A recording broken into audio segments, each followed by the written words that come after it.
From the sky, a massive jet roughly the size of a moon crashed into the red desert, erupting into a catastrophic explosion that left a sizable crater.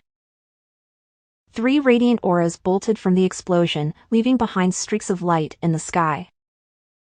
They are the elite platoon of the nomadic soldiers who achieved the title Forsaken as recognition from their superiors. The commander of their platoon is Mahis, the Crimson Blade. Second in command is Gravel, the Stone. Their support unit is Nirnya, the World Splitter, a mage, and Hope, the platoon's healer. Lastly, their scout Senshi Arma, the 6th Sense sniper. Senshi held his 2 female comrades as their commanders flew beside them. They flew around 10 miles from the crash site before deciding to land. "Can you unhand us already?" Hope yelled at Senshi as she attempted to wiggle from his vice grip. "You'll blow a gasket if you keep yelling like that," Senshi replied, before dropping Hope to the floor, then gently released Nirnya. "What's your problem with me, kid?" Hope said, as she attempted to punch Senshi, but he easily weaved and stole her glasses. He put her glasses on, then flew into the sky where she couldn't reach him. "This is no time for jokes, Senshi," Mahis yelled, while pulling Senshi back to the ground. "Although our ship has been destroyed, our mission remains the same," Mahis continued. Senshi tossed Hope her glasses while stretching in his comfy pitch-black armor. "We were supposed to fly out to dark space, recover the stranded platoon and return, but now we're stranded," Nirnya said, as she began to break down. "Recover your bearings, Nirnya.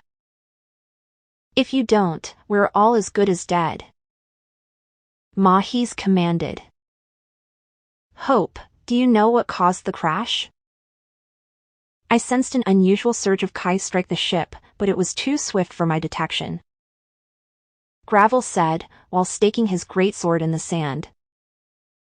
"I hate to admit it, but the impact of the attack instantly knocked me and Nirnya unconscious. If it weren't for Senshi, we would have perished," Hope replied, while helping Nirnya to her feet. "The job of a scout is to be the eyes and ears of their platoon, but we're also a helping hand in times of need. This failure is one we all share," Senshi responded, while nonchalantly observing. "This failure is one we all share," Senshi responded, while nonchalantly observing the strange purple sky. "Thank you for always saving me.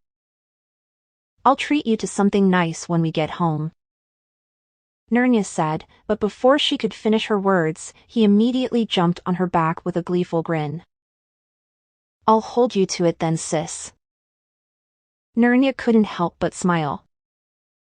"There's no denying you're 10 years old," Nirnya said, while pulling Senshi off of her. "Commander Mahis, what's our current status?" Hope asked. "I can't get in contact with HQ or any emergency lines. It seems we're on our own, just like the last platoon that came here. We'll need to find the last platoon we sent here, but we're blind right now. Senshi, I want you to scout the nearby area for signs of life," Mahis commanded. "Yes, sir." Senshi bolted high into the air using wind movement until he reached above the clouds. He started focusing his mind so he could activate the full power of his sensory abilities. That's when he noticed what he can only describe as strange. There are no stars in the sky, instead the roots of something he cannot fathom illuminates this dimension with its purple rays. Senshi decided to push what he couldn't understand out of his mind and focus on his task. He closed his eyes, focusing his mind so he could activate the full potential of his Kai sense, commonly referred to as the 6th sense. The flow of Kai gives him a near-perfect map of his surroundings. Even on the largest planets, he can sense all of the living and undead. That's when he realized that the area his platoon found themselves stranded in was surrounded by barriers preventing the undead from entering. Senshi thought about how there should only be banished beings in dark space, since the undead have their own sets of dimensions. He pondered on what could have caused this anomaly as he flew back towards his platoon last location at full speed, parting the clouds. Senshi noticed he wasn't able to sense any of his platoon members anymore, as if someone was trying to hide their location.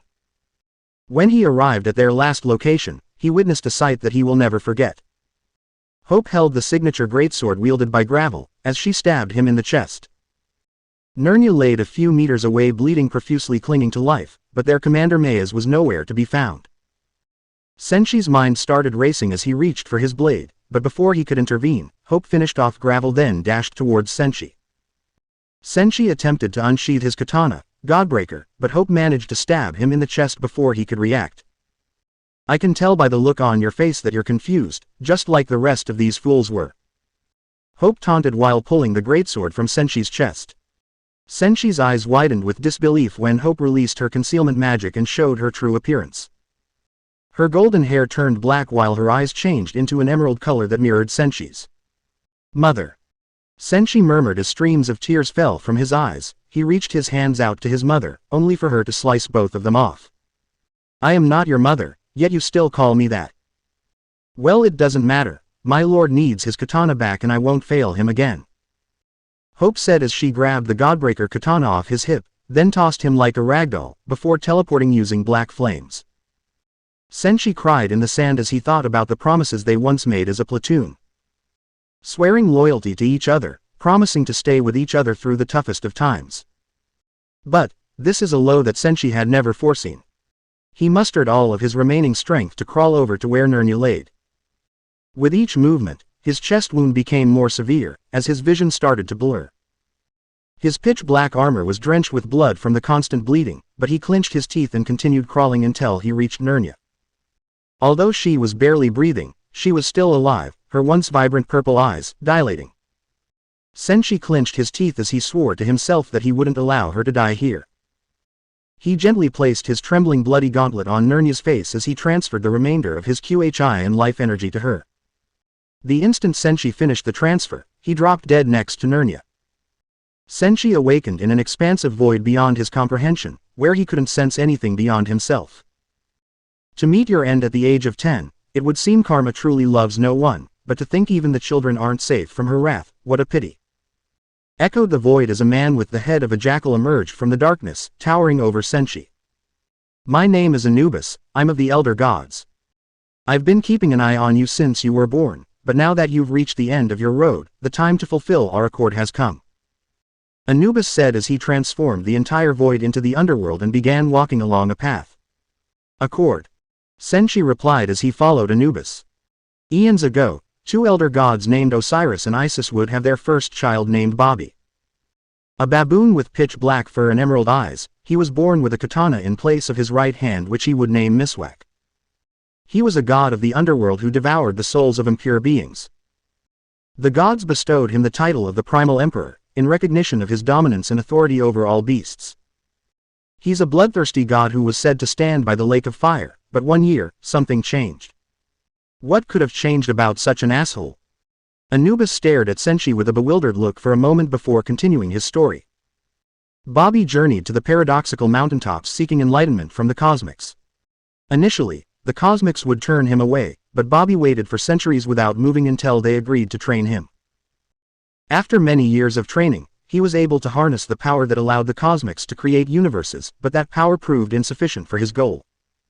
What the hell could his goal have been that being able to create a universe isn't enough? He stole an ancient scroll that allowed him to learn of a sacred flame. This flame can only be born when a god sacrifices their vessel to the god's forge and gets burned by heaven's hellfire. Senshi continued listening to Anubis explain the history of Bobby's life, as his mind slowly started being able to recall these memories. This flame burns endlessly until all is returned to one, leaving neither purity or corruption. He wished to harness this flame, but before he did, he offered me an accord I couldn't refuse. After completing his end of our bargain, he reincarnated into the distant future, as a human boy. Senshi suddenly dropped to the floor while holding his head. All of Bobby's knowledge flooded Senshi's sea of consciousness, causing him to howl from the strain inflicted to his mind. Anubis watched Senshi howl for hours on end with an apathetic face, understanding this is the cost of using impure reincarnation techniques. When Senshi's pain stopped, he noticed he was able to completely return to his former mind, but he still felt as if he was forgetting something. It seems you've regained your divinity. If that's the case, we've completed our accord. Let's make this the last one for a while, brother. Anubis said before snapping his fingers, returning Senshi to his mortal body. As Senshi slowly regained consciousness, he could hear the voice of a woman shouting at him. Damn it, Senshi, why do you always make these decisions? Nernia yelled as she cried over Senshi's bloody body. I can't rest in peace if you keep screaming at me. Senshi said before Nernia embraced him with tears in her eyes, releasing a sorrowful scream he didn't know she was capable of. Senshi noticed how all of his injuries healed passively, meaning he's truly regained his divinity, but he still wanted to test the limitations of his mortal body before making any moves. After some time, the duo decided they needed to make it out of the desert. Before they left, they decided to bury the body of Gravel, marking his grave with his iron greatsword. Senshi decided to wear Gravel's long black cloak over his armor out of respect for his former commander.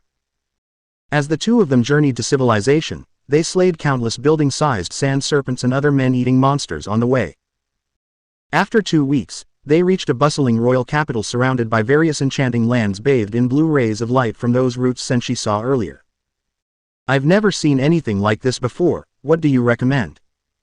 Senshi said while closing his eyes to scan the area for any potential threats. This realm is completely unknown to us, the beasts we killed on the way here lacked intelligence. But, it's clear whoever resides here has far more intelligence than those beasts. So we should try to be friends rather than foes. Exactly, it could prove deadly if we blindly attack those we meet without attempting to form friendly relations. Such as the Nixworld Protocol. Suddenly, a sand serpent comparable to the size of an entire city emerged from where the duo was standing. Forcing Senshi to grab Nernia and fly upwards at high speeds using wind movement, narrowly evading being eaten. Hey sis, back me up with set style A while I handle this overgrown reptile.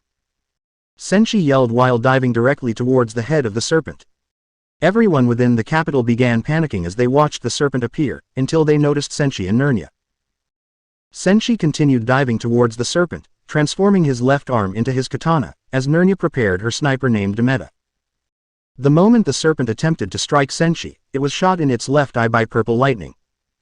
The serpent looked into the clouds to see Nernia chambering another sniper round. Before the serpent could attack Nernia, Senshi stabbed the serpent in its right eye. Miswak was imbued with the god's flame of Bobby, setting the serpent's entire body ablaze in green flames while Nernia fired another lightning round. Senshi flew higher into the sky and raised his left arm, channeling energy into Miswak, opening a controlled black hole.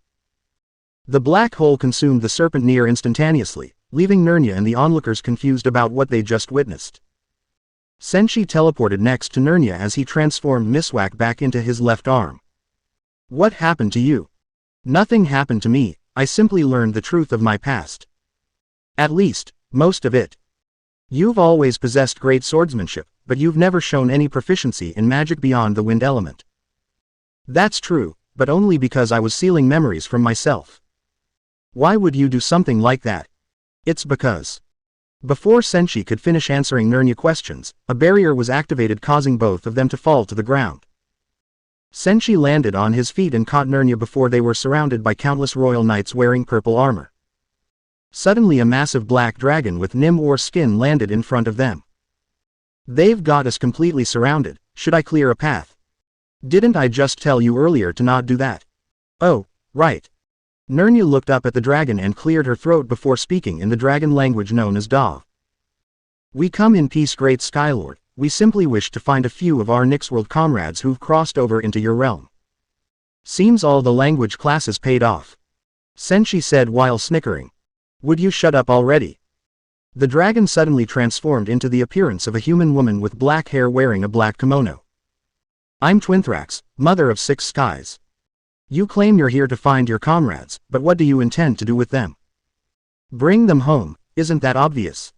Senshi said in Dav. Under normal circumstances, yes. But, these circumstances aren't normal. Twinthrax replied. What do you mean? Senshi asked confused. 3 years ago, when your platoon of Nixworld soldiers arrived in Darkspace, they were perfect allies, but their lust for power shined through and they paid the ultimate price. What did they do? They ventured to the Demiurgic Palace. Why the hell would they do that? Everyone in Nyxworld knows it's a death sentence to set foot there. Senshi said as he began to fume with anger.